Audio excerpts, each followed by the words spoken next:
Le président de la République du Togo ne s'est pas adressé à la nation à l'occasion de la nouvelle année. Et alors? Il s'agit d'un banal non-événement aux ressorts politiques assez logiques. L'étonnement viendrait plutôt de ce qu'on s'émeuve du silence d'un tyran. S'attend-on à ce que Faure Gnassingbé parle? Pourquoi dire? À qui? Pour quel bilan? Dans quelle perspective? Le chef d'État togolais est à la tête d'un régime dictatorial érigé contre le peuple. Imposé de l'extérieur, il s'est consolidé par la force des armes sur un territoire, en razziant les attributs du pouvoir d'État, un drapeau, un hymne, une armée clanique, la bourse des finances publiques. Il n'a jamais réussi à rallier le peuple qu'il a embrigadé par le mensonge, la violence et la fraude électorale. Il a pu cependant compter sur des partisans, des militants et des nervis, collaborateurs zélés de l'entreprise de mise à mort de la nation togolaise.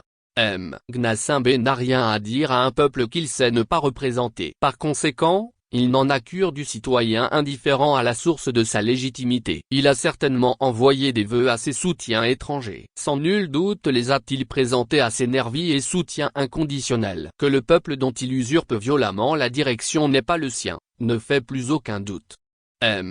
Gnassingbé nous le dit par le choix du réseau social X pour exprimer des vœux frelatés à une nation virtuelle. Il nous dit surtout l'aporie grandissante à laquelle est confronté le pouvoir de Lomé. Faure Gnassingbé a choisi de ne s'adresser qu'à son peuple d'élection, celui qui a su participer au dépeçage en accédant au niveau social critique du réseau X.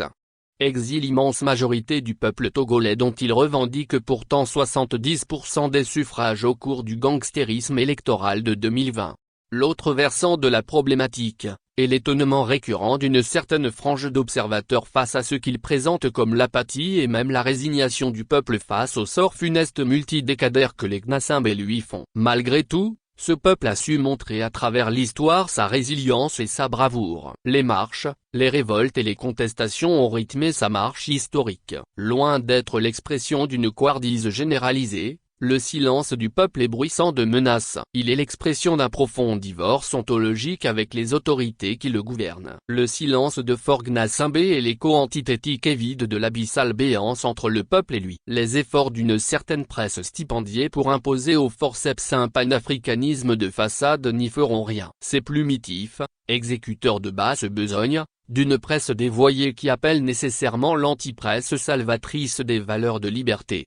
La nature du régime politique et les aspirations du peuple sont non miscibles. Après les illusions démocratiques, rapidement perdues par dilapidation des acteurs dits de l'opposition, le peuple a tiré les leçons. Il retrouve l'élan spiritualiste de son expression face à la nature bourgeoise d'un régime politique à la dérive. La césure originelle est devenue cassure. Le régime togolais est d'essence plutocratique. Il ne peut plus se réformer. Il ne tient plus que par la perpétuation des mêmes fossoyeurs, des mêmes accumulateurs tristes de richesses volées à la collectivité. Lomé II est un repère de prédateurs dont le credo est de prendre, toujours plus pour priver le peuple des ressources de son bien-être. Il faut s'accaparer avec frénésie des ressources financières dont on ne sait plus quoi faire. Convaincu que seul un peuple affamé est à portée de gouvernail, Faure Gnassingbé et ses turiféraires entretiennent avec cynisme le fier destin du coq sur son tas de fumier putride et nauséabond. Regardez-les attentivement et vous verrez la mort portée en bandoulière. Vous entendrez sûrement dans leur discours, le triste sanglot de l'âme fourvoyée. Un satanisme assumé,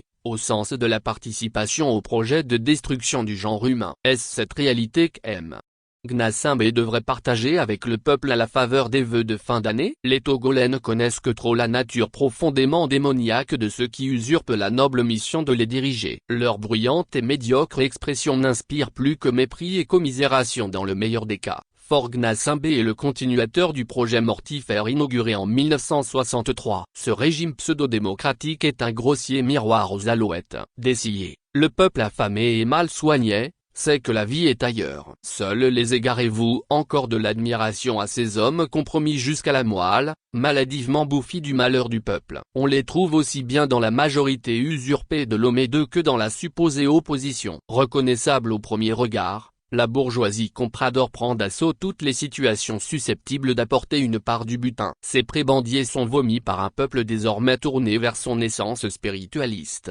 Elle est nette la ligne de partage entre la fausse piste démocratique qui mène à l'embourgeoisement d'élites corrompues et la recherche spiritualiste d'un mode inculturé de dévolution du pouvoir, issu des entrailles des nations. La gestion de la cité au profit de la multitude est l'horizon apodictique des Togolais. On est bien loin du désir d'un insipide discours logoréique de Faure Gnassingbé comme principe axiologique de libération du Togo. On se plaît à opposer le peuple togolais à ses voisins du Burkina, du Niger et même du Mali. N'est pas loin l'accusation implicite de veulerie des Togolais par rapport à la bravoure de ses voisins. Il n'en est rien, la seule différence réside dans le temps de maturation et l'opportunité de l'expression de la vision spiritualiste des peuples africains. La démocratie de la Bole est une mystification, un naufrage que les peuples africains francophones n'ont pas encore fini de payer. Elle aboutit nécessairement à un régime plutocratique. Elle ne saurait être le réceptacle efficace des aspirations du peuple. À présent l'horizon est le panafricanisme,